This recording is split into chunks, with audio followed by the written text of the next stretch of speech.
You know who I am. I'm me.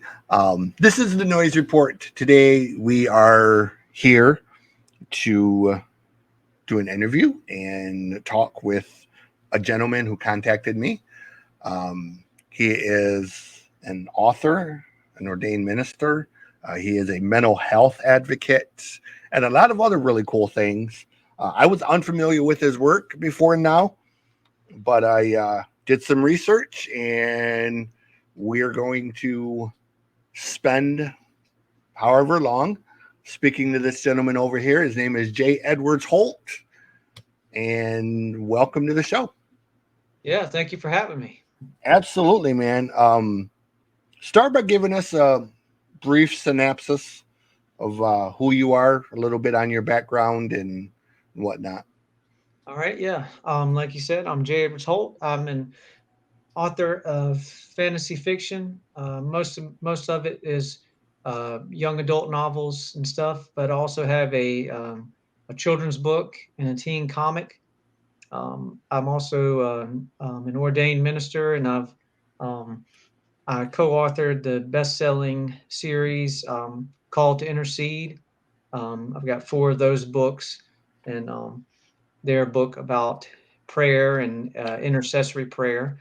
And as far as being a mental health advocate, I spent a lifetime battling mental illness myself, so I have a lot of compassion for people who deal with that sort of thing.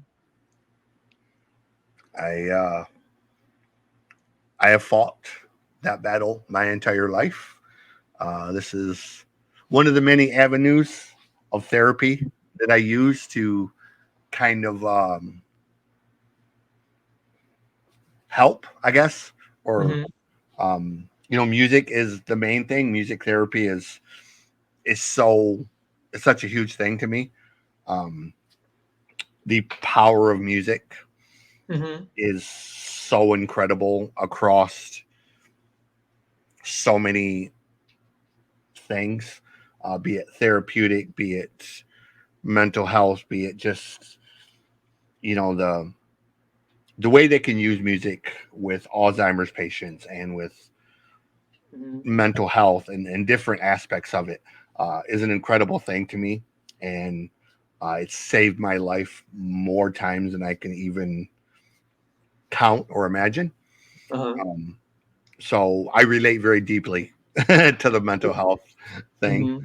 Um, Having a traumatic brain injury, you see the nice little scar I have here. Oh, Um, okay. I was a truck driver, and Uh-huh. steel chain snapped and tried to kill me, Ooh.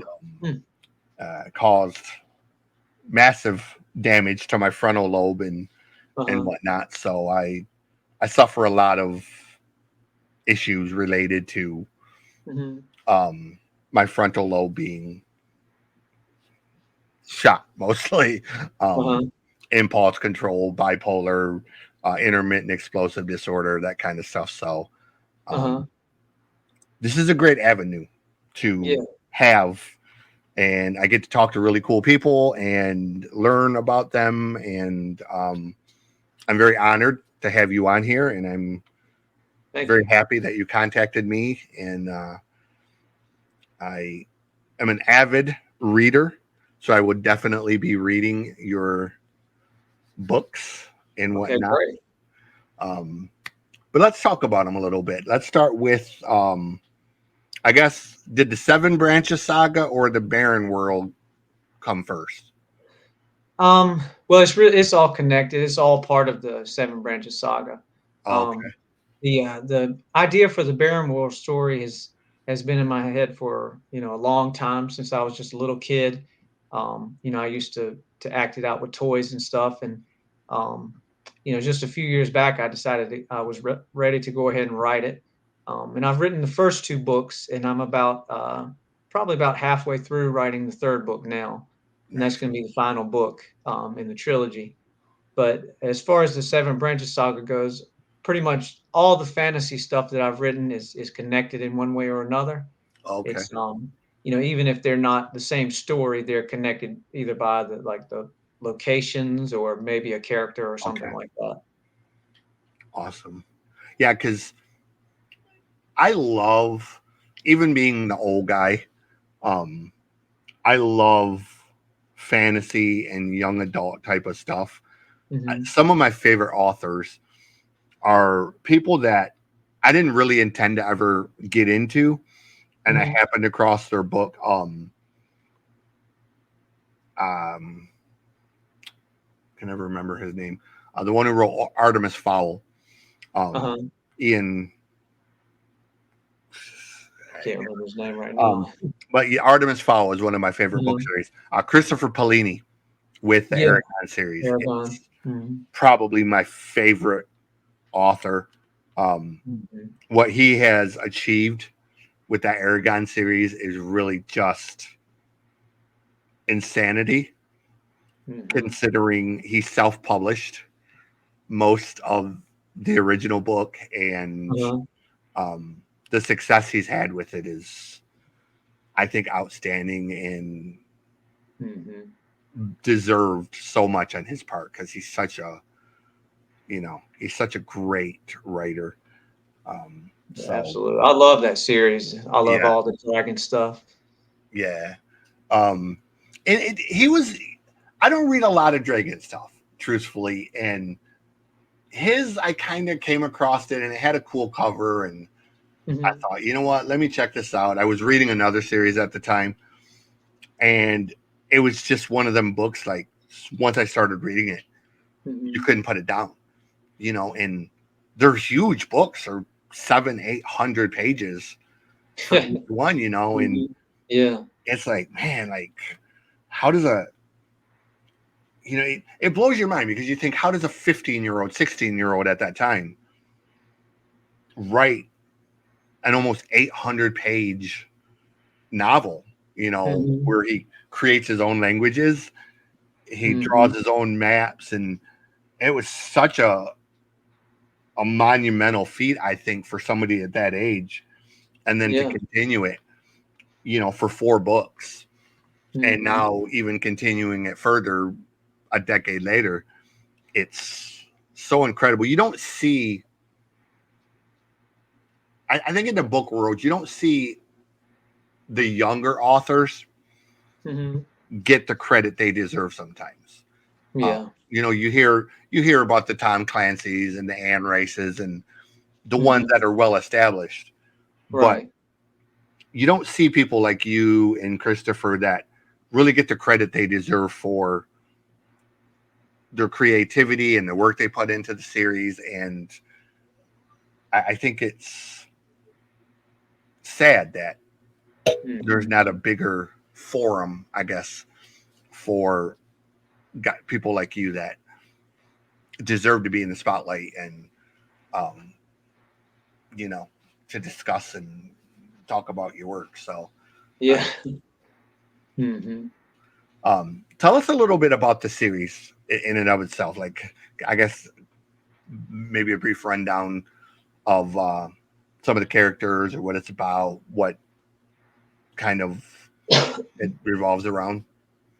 Yeah. All right. So with the Barren World series, it's all focused around this ancient chalice, and the chalice is called the Warlord's Chalice, and it um, it was created by the gods, and it has the power to really to give somebody unlimited power, but it's at the cost of their soul essentially. So, anyone who drinks from it, they gain instant power and they become invincible, but they slowly lose themselves over time, and they sort of give in to the demon that's possessed them.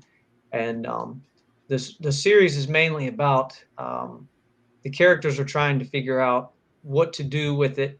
They're trying to discover the secrets about it, the truths about it. And they get deceived along the way. There's betrayal and new friendships, and it's all about trying to destroy the chalice, because the chalice essentially, if um, it threatens to bring eternal darkness to all the realms if something isn't done about it. So the characters are trying to figure out a way to get rid of it and remove the curse. Nice, nice. Definitely sounds like something I need to read. I read like 700 words a minute, so Hmm. I Oh, am okay. I'm an avid reader, and I have a Mhm. huge library of books of everything from Nora Roberts to Dean Koontz to the Mhm. Pellini stuff. I have all kinds of autobiographies, and um, Mhm. I read everything under the sun. So I love a good book series. Um, Mhm. R.A. Salvatore is another one that I love. Um, his are kind of hard to follow sometimes because there's so many of them across so Mhm. many different series. Um, so it's kind of hard to keep up with his sometimes, but it's kind of like, Yeah. okay, where's this character go? Um, there Yeah. is a book. I don't know if you've ever read it, and I was going to ask you about it. Mhm. Um, there is a book by a gentleman named Christopher. I cannot remember his last name now. Christopher. Hold on.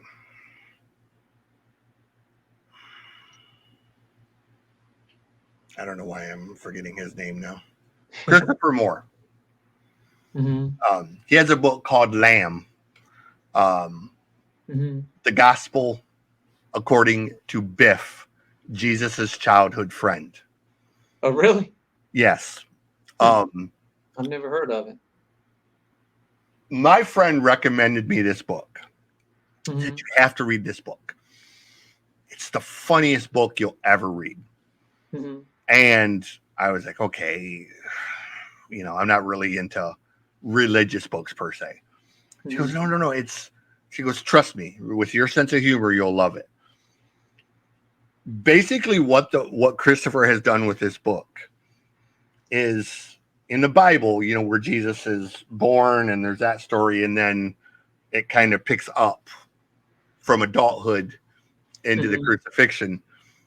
Christopher has written a story covering the time span of where Jesus was between point A and point B. Mhm. And the story is told from the perspective of his best friend, Biff, Uh-huh. who has traveled with him all of these places on all of these adventures. Mhm. And Jesus has essentially remained pure and perfect by Mhm. living vicariously through Biff, who has Uh-huh. done all of the things that Jesus wanted to do, but wasn't allowed to do. Um, Mhm. now, in saying all of this, the book is written in a very Monty Python type of way, Uh-huh. or Douglas Adams type of way. Mhm. It is one of the most fall down funny books. You will absolutely laugh until you cry.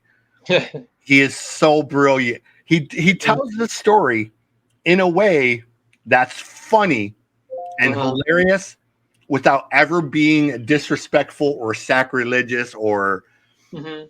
blasphemous. I mean, he doesn't go into this, oh, I'm just going to make up this outrageous story and just be completely disrespectful to Christians. Mhm.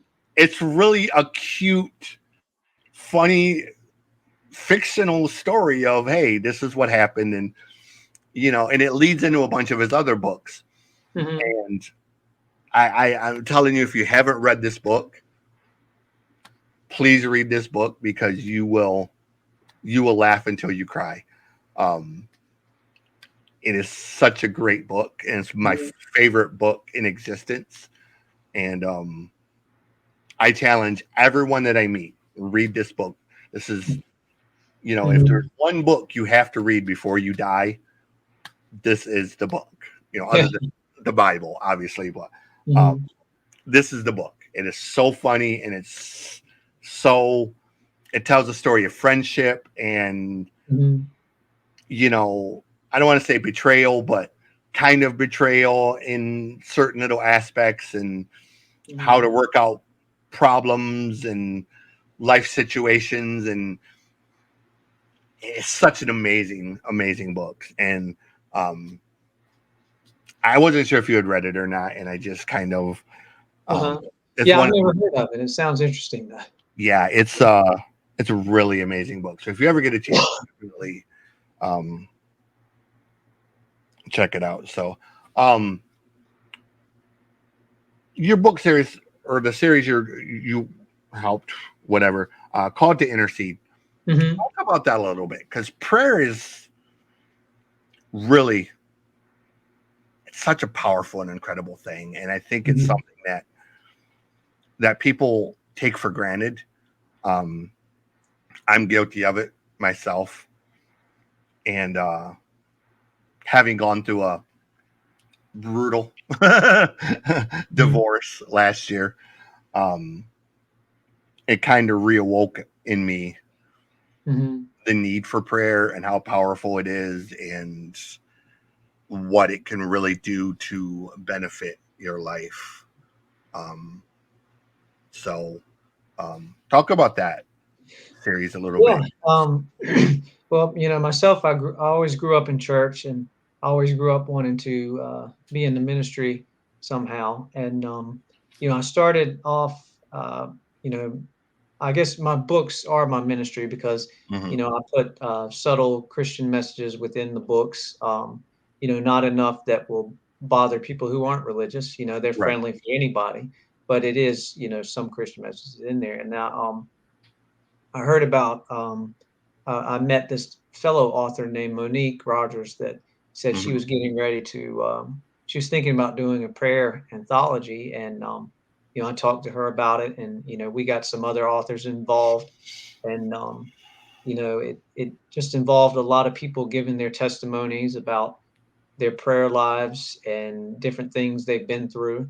And, it, it put together a great series. I think it's got a lot of different perspectives because there's a lot of different kind of people in there, that have been through all different kinds of things. People from uh, different parts of the country and different parts of the world that collaborated. And I say there's something for everybody in it, is what I think.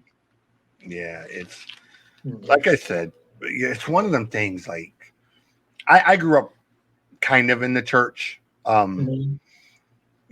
My grandmother was deeply religious and very faithful for all 96 years of her life, and um, attended the same church her entire life. And I grew up around it, and through the ebbs and flows of life, I haven't always been the Right. best or the most faithful. Um, Me neither. but this divorce last year, man, it was brutal. And, you know, I ended up with custody of my son, thank the Lord. And, we've just discovered that prayer and faith is such a powerful thing, man. And Absolutely. it I know a lot of my friends don't necessarily know me as that guy per se, but Mhm. I am a very spiritual type of guy, and I hold that very dear. Mhm. Um, and people that meet me kind of are taken aback sometimes. They're because I'm Mormon, actually, more or less, and Mhm. most people are like, "You're Mormon," and then I'm like, "Yeah." Aren't that the crazy door knocking people? And I'm like, well, yeah, but I'm not. I don't like knock on doors or anything, but Mhm. um, it's just one of them things that I I guess kind of like you said, I don't shove it down people's throats, and I'm very respectful of people's beliefs and opinions. And Right. it's, I guess the biggest thing for me is people use, I see people use religion as a weapon, or Mhm. try to use it as a weapon, I guess, in the aspect of they use it to try to control or browbeat people Mhm. into situations. And it's very frustrating to me, because kindness is such an easy thing. you know, a simple Yeah. hello to someone, or a simple holding the door for them, or just little random acts Mhm. that you can do. And man, it makes you feel so good. And I don't understand the hostility and the hatred and and the the anger, I guess, that people Mhm. have Right. over situations, whether it's with religion or not. But Mhm. you know, to have hateful thoughts about someone that disagrees with you, Right. it's just like I tell people all the time, you know, that's the most unchristian thing you Right. can do, right? Like, Mhm. you know, the Bible says, and I'm like, I don't care what the Bible says. It is not your place to judge and hate that person. If you disagree with them, you can disagree with them. Right. Yeah. But why do you hate them? It I know doesn't it's make too much of sense. that going on right now, especially. Yeah, and it's just it's Mhm. so frustrating to me. Like, being kind is so easy, Mhm. you know, and I have found that it's returned to you in ways that when you don't expect it and when you need it the most. You know, Mhm. we were in a grocery store a while back and I had $6 to my name. He wanted ice cream, and he's such an amazing kid. I said, you know what, I'm just gonna get you the ice cream. I don't really have the money for it, but um it was the day before my birthday, the day before Easter. And Mhm. we're going through the line, and he said, can I get a Snickers bar? I said, sure, whatever.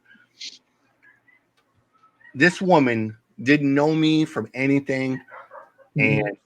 she must have seen something or felt something, because she paid for her stuff, and then she turned around and she said, let me pay for theirs too, you know. And Mhm. it was like $4 worth of stuff, Mhm. but it literally made me cry, because she didn't know that I only had $6 at that time. Mhm.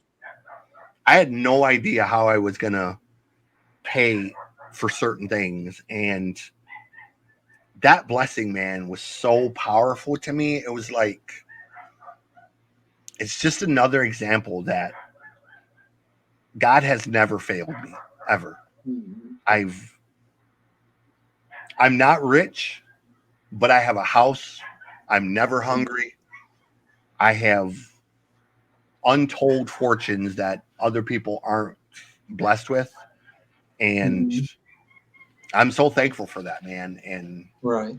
you know, just having the ability to speak and pray Mhm. in and of itself is so incredible to me. And um I don't mean to preach or anything. I just Oh, it's fine.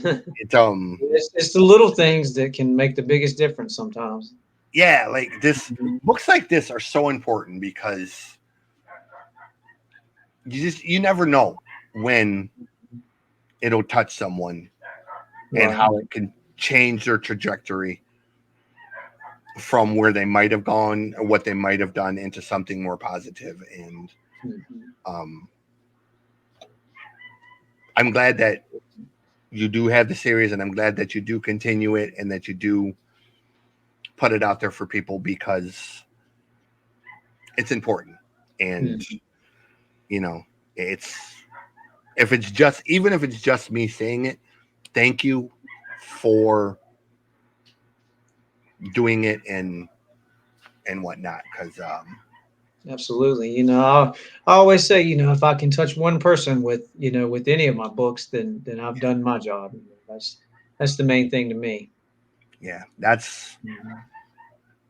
writing is such a powerful thing. I have a degree in journalism, um, Mhm.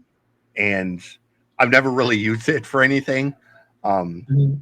I set out originally to be a law enforcement officer, and failed miserably at that. Mhm. So I had to change majors, and I had no idea what to do. And I thought, you know, I'm good at writing. I'm going to get a Mhm. degree in journalism. And I walked into my very first class for journalism.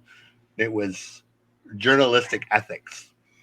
Mhm. And the professor introduced himself and he said, "My name is Professor Richards. I'm going to spend the next 9 months teaching you ethics in journalism." He said, "And then you're going to leave my class, go out into the world, and you're going Mhm. to break every ethic that I teach you in this class." I thought, wow, it was such a powerful thing that he said. He's like, "I'm going to teach you Uh-huh. the ethics, but you're going to break every rule. This is how it goes as a journalist." And I've Mhm. learned over the years that journalistic ethics really is one of the biggest oxymorons because there are absolutely no ethics in journalism. Yeah, I So can see that. I can see that for sure. there's none, bro. It's like, I tell my oldest one, I said, I know you're too young to remember Walter Cronkite, but man, the world could really use somebody like Walter Cronkite right now who just I've told you heard the about it news. my whole life. Yeah, like he just told you Yeah, the news. He didn't put a spin on it. right. He just told you the news. And you have all these spin doctors and all these people that want to put their own truth on the Mhm. situation, and it's so much noise and it's so much, It is. I don't know, is you know the internet is a blessing in the fact that I get to do stuff like this and talk to amazing people like you.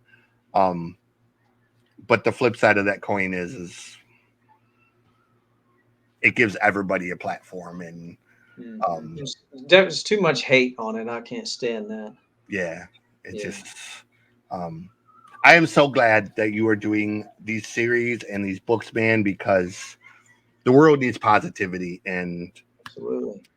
you know, I am so thankful to come across a new author, or I mean, not new necessarily, but new to me, Mhm. um, that I can get into and read that does have a positive message and spin to it. And again, dude, thank you for writing that email and taking the chance and Oh um, yeah, absolutely. allowing me to do this. So, um, tell everyone, where do they find you? Where do they find your work? Where do they find the Call to Intercede series? All the other stuff, the children's book, the all that kind of stuff. That if they want to look you up, Yeah, absolutely. You could Google J. Edwards Holt, or you could go to jedwardsholt.com. That's my website. There, I've got a blog with all my recent updates and events and things. And if you click on books, it'll show you all the books I've written so far. And each book, if you click on it, it'll take you to a short summary of the book and where you can buy it, links to buy it, um, and that includes the Call to Intercede series, which is in that page as well. And but most of them are available on Amazon, and Barnes and Noble, and pretty much anywhere the ebooks are sold. And I've also got most of them are available as audiobooks on Audible too. So I yeah, encourage you to check those out. that is something I'm trying really hard to get into. I Mhm. do voice acting and voice stuff, and I'm trying really hard to break into that side of things of doing the audio for books and all of that. Mhm. I've been told, this is how you do it, but I haven't been successful in really landing anything major yet. Um, Mhm. but I hope to very soon to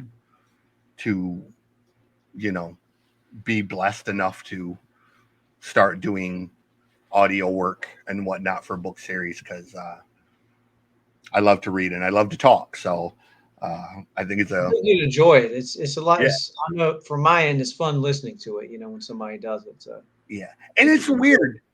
I hate audiobooks and the aspect. I hate having someone read to me. Mhm. Um, my biggest pet peeve growing up in school was always having somebody else in class read. Mhm. But I think it was because I read so fast Uh-huh. that to have somebody read slower than me Yeah. It's annoys me. torture.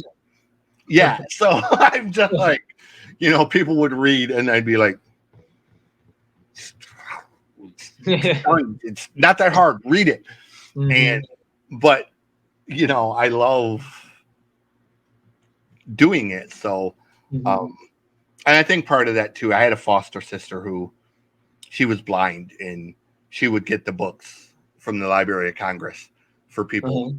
And I was always fascinated that, you know, that they had this whole entire library of this stuff for Jeannie that any book she Hmm. wanted, she could get on audio tape and just listen to it, and I thought Hmm. that was so amazing that people would take their time to do that. And then I learned a weird fact that Richard Kimball, who is one of the most prolific serial killers of all time, um, spent most of his prison sentence Hmm.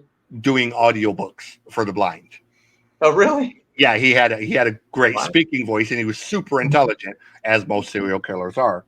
Hmm. And he spent 25 years while he was still alive doing these audiobooks for the Library of Congress. And Hmm. it was kind of like, well, I guess doesn't really make up for killing 17 people, but at least he did something positive with his life. Giving back in some way, I guess, you know. you know.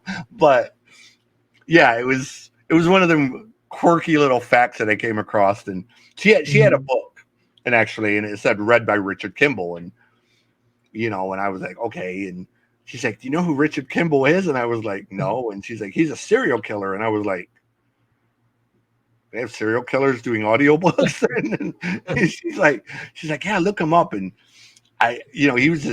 he's huge. He was like 6'10" and like Hmm. 300 pounds. He's this massive dude. Um, and it ended up the only reason they even caught him is because he got a guilty conscience and turned himself in. Oh. Like he was so brilliant with what he did and how he did it. The police never even connected all the crimes.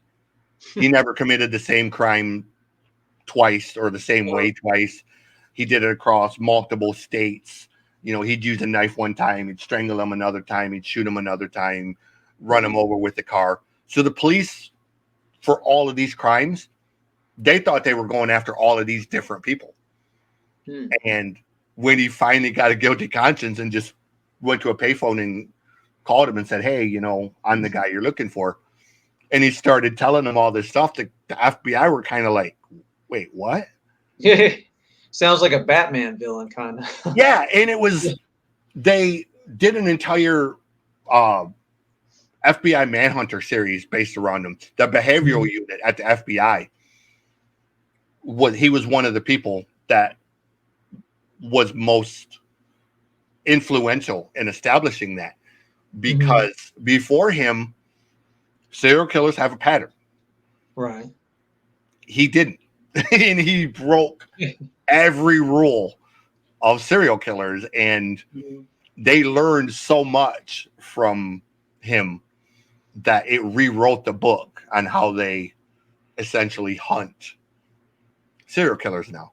Mhm. And he's, again, I mean, a horrible human being in that aspect, but fascinating in the sense that he really is just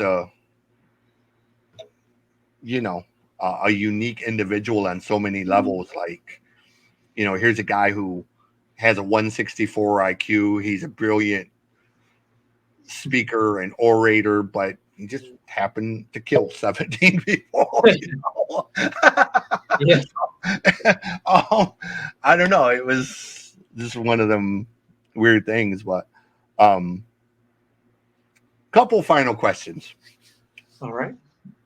I read that you are a comic book fan. I am. Awesome. Keeping in mind with all of the comic movies that have come out, Mhm. if there was a comic series that could be, or if there was a comic that could be made into a series or movie that hasn't been done, which one would you like to see done? Hmm. It's a tough one because most of them have been done. Yeah. I want to see. I'm looking forward to the Spawn remake. You Yeah. seen with that one? I enjoyed the first ones. I'm looking forward to the remake with that one. I can't really think of any that haven't been done yet that I would. Yeah. Um, but yeah, I'm looking forward to that remake. I Yeah. think that's going to be good. Yeah. Lobo has been at the top of my list for since the beginning because, Lobo's that one character that's so far over the line with everything Hmm. that he's kind of like Deadpool on steroids. He's kind of like Deadpool's psychopath cousin from outer space. Um, but for years you couldn't do Lobo because it was too adult oriented. It was too R rated and different things. And then once they did Deadpool and then the Hmm. Batman stuff, now they're discussing doing Lobo. But again, it's the question of who do you get to play Lobo, because Lobo is a 6'9", 270-pound space alien who has killed hundreds of thousands of people and has a talking dog named Frank. Um, so you can't just cast anybody in the role because Yeah, I'm um, sure they could find somebody. It's Hollywood, so I mean, yeah, it's like Lobo essentially. If you do you know who the band Motorhead is? I don't No, think so. the character was kind of loosely based on their singer, so he Hmm. looks very much like Lemmy, but Lemmy is dead now. Hmm. He was 74 when he passed, so they waited way too long. Lemmy would have been the perfect person to play the role, Uh-huh. because he really was an embodiment of Lemmy. But um, I don't know. Like I've gone back and forth on who could play Lobo, and I just I don't have any good actors because there's really nobody that Hmm. truly matches the personality and the things it would take to really pull Lobo off. Because Ryan Reynolds, he was born to play Deadpool. Right, for sure. I don't know a single actor that has that type of criteria Hmm. for Lobo, and it's such an outrageous character. Um, Last question, and I ask this to everybody. This is a very tongue in cheek question. Um, this is a and or type of question. Hmm. Going forward, every movie you watch in the future will now have the lead actor be Gilbert Gottfried, Hmm. or every song you hear in the future will now be performed by Cardi B. Hmm. So you have to choose option A or option B. A. Nice. Nice. You were actually the first person to choose option A. Really? Yeah. Um, we, it's one of them funny questions. We were sitting around one day and it kind of Hmm. came up, and it's funny because Gilbert Gottfried, being Gilbert, was a great comedian. Um, Hmm. but when you think about every movie starring Gilbert Gottfried, so you now have him starring as the Joe Sergeant in Full Metal Jacket. You now have, you have him starring as the bouncer in Roadhouse. You have him, as the star of Gone with the Wind. You have him as the star of Officer and a Gentleman. Hmm. Um, you have him as the star of Die Hard. Um, it's funny to think about Gilbert Gottfried playing John McClane in Die Hard. Um, Hmm.